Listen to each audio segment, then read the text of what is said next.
Buhay, maligayang pagbabalik sa aking YouTube channel. Actually, short lang na chika natin to ngayon kasi parang medyo nababother ako na parang ang dami ngayong mga member ng Kim Paulandia na sana ay hindi talaga sila mga Kim Paulandia kasi ang dami ngayon na parang nagkakagulo sila, nag-aaway-away. Not only sa X, but of course may mga chat group akong nakikita na parang hindi sila nagkakasundo. Hindi ko alam kung bakit. So, parang yung iba masyadong, ako tingin ko lang masyadong sensitive, hindi hinahabaan ng PC, nagiging masyadong, anong tawag sa ganon?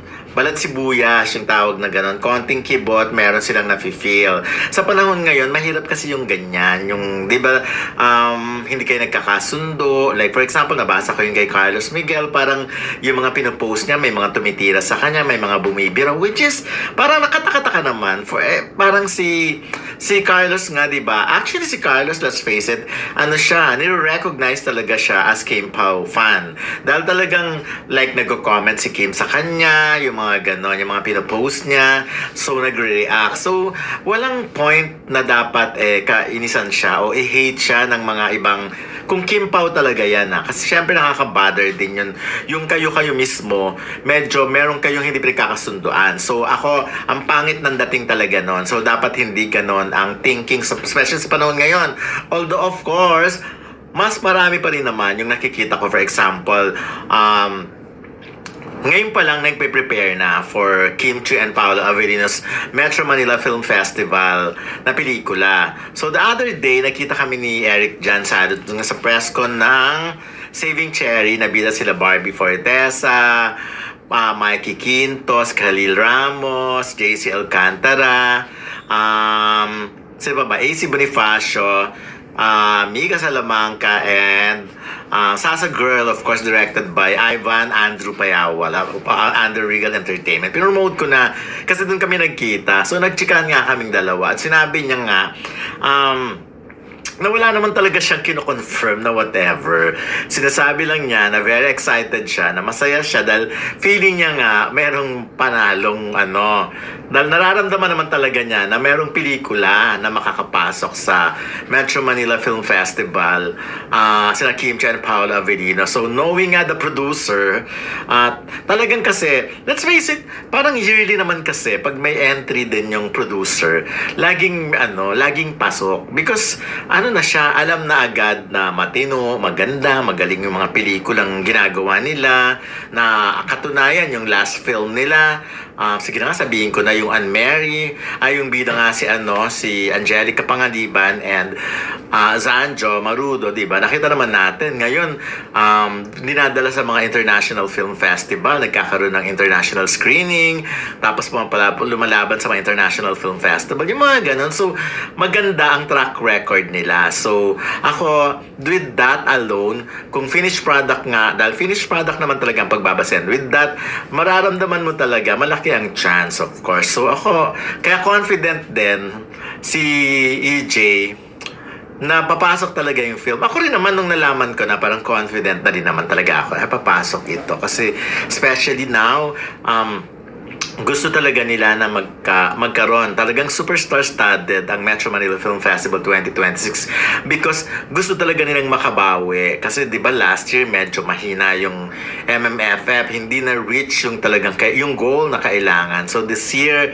kailangan ma-reach yun. But anyways, ayun pa. So good news yon.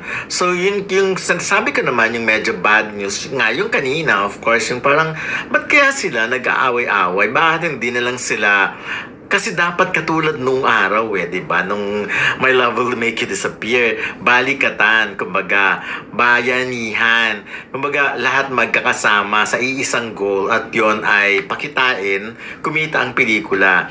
Ako, to be honest, ngayon, napakaraming kababayan natin abroad ang talagang gustong-gustong magpa-black screening. So far, ngayon pa lang nakikita ko parang mga 3 black screenings na yung nababalitaan ko na gustong-gusto nga. So, sabi ko, mukhang magiging busy ako ng December 25 Parang ang dami kong mapupuntahang mga Kaya sana, although okay lang naman syempre, pero yun nga ngayon pa lang, so meron taga Japan, meron taga Amerika, meron taga bandang Europe, may mga ganon ang nagsasabi na gusto talaga na magpa-black screening. So, nakakatuwa naman. Pero syempre, paplanuhin natin ng maayos yan. Katulad ng sinabi ko, kung magpa-black screening, sana tanungin na natin yung producer kung ano ba yung araw at oras na mag-mall tour or theater tour sina Kim Chiu and Paolo Avellino. If ever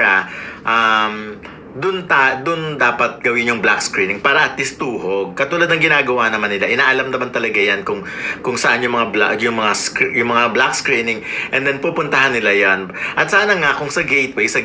So para at least isang tuhog lang. Pero usually kasi alam naman natin pag Metro Manila Film Festival, sobrang daming tao din sa SM North. Doon talagang akala mo doon lang ako nakakita rin ng mall na hindi ka makalakad ng diretso kasi makakasalubong mo talagang napakarami niya. So, especially pag Pasko nga, pag December, so pag Metro Manila Film Festival, ang gateway naman kasi okay din lang, pero hindi naman kasing crowded ng SM. So, malamang, baka gustuhin din nila na doon naman mag-black screening. Pero whatever, So, alamin natin yon. Ako, ang mapapromise ko lang, tatrabahuin natin yon. Tatanong talaga natin, makikipag-coordinate tayo sa producer kung saan ba talaga dapat para at least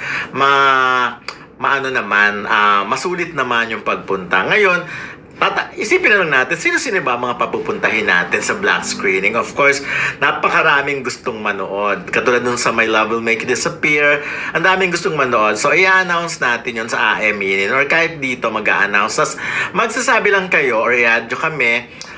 Sana gumawa tayo ng, yung mga gusto mag-attend ng black screening, gawa tayo ng group chat, di ba? Para at least doon, mas-solidify natin kung ilan ba ang pupunta, kung ilan ang manunood, kung anong oras at saan. So, para at least, doon i-announce ang lahat. So, if you want, mag-join kayo sa group chat na yon. Of course, pero isasali natin yung mga kababayan abroad kung gusto nila kasi syempre, sila yung gusto magpa-black screening, idadaan lang sa atin. So, yung mga ganong tipo. Pero, alam ko naman, may mga ibang group pa rin na magpapa-black screening. Ako, okay yun, mas marami, di ba? Pero ako, gusto ko rin umattend sa kanila. But talagang full support na rin. Kasi di ba, ang bait-bait ng Kim Paulandia sa akin, kay Ray Pumaloy, di ba? Napakabait sa amin. So talagang sinusupport talaga nila kami.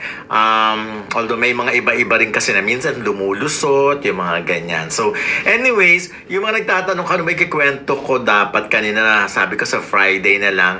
Alam nyo, parang medyo nagbabago yung isip ko. Kasi to be honest, hindi siya ganun ka positive na chika So, walang kinalaman doon si Paolo Avellino or Basta,